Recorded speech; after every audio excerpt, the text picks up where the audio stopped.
So, I just thought I'd come on and talk to you a little bit about questions that I'm getting from homeowners. The top question that I'm getting is I don't want it to look dated.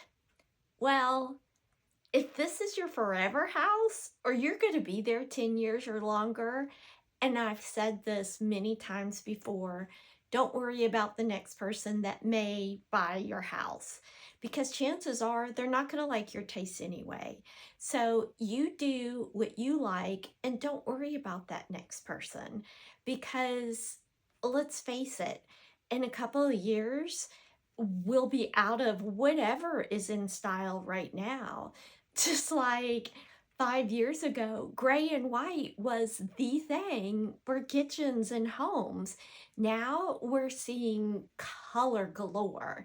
So you do what makes you happy in your home and don't worry about that next buyer unless you are setting your home up to sell. Then that's a completely different story. The next thing that I want to address is lighting. I cannot tell you how many homes that I have gone in lately, and that is one of their chief concerns is lighting, especially in the kitchen. And most homes will have, just the four builder lights that go into a kitchen.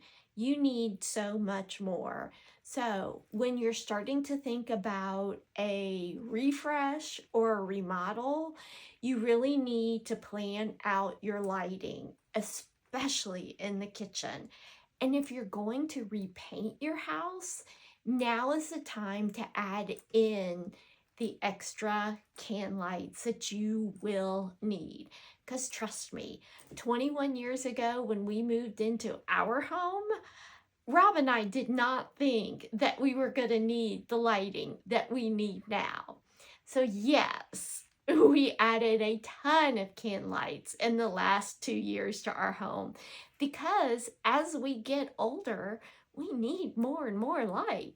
Because I just can't see those little Lego pieces when they go under the sofa when the grandboys come over. So, add more light than you think you'll ever need, and just put it on a dimmer because you can always dim it down.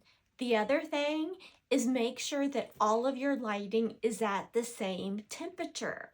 One of the homes I went into recently, they had fluorescent, they had incandescent in their lamps, and then they also had LEDs. Well, the LED in the entryway was at 5,000 Kelvin. Now, that is like going outside in the brightest part of the day without any clouds. Thankfully, he could change the temperature of that light fixture and bring it down to what is a warmer shade, and that's between 2,700 and 3,000. So, when you're talking kelvins, that's what light is measured by in the industry.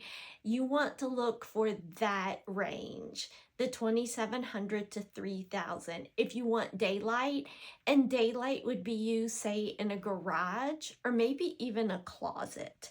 I would go higher than that, but in your main living areas, you want to stay at 3,000 or under.